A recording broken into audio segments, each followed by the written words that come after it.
tanong ka sa bibig guys na ano kung yung mga ano na ito tuba gani no guys, may tuba na siya. Ayan o there, ayan yan siya pag nagtutuba. Kaso ewan lang kung matamis kasi umulan siya. Ayan, di ba maliit lang yan, may konti na rin dito sa kabila tuba. Yan, hair piece. Tapos isa pa dito mayroon din.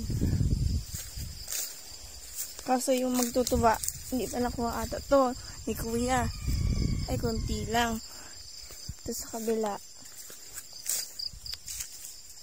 Yan o, may kunti din. Ayan, siyang tuba. Sarap ng hangin talaga sa bukid. Here this. Yung dalawa lang ang meron.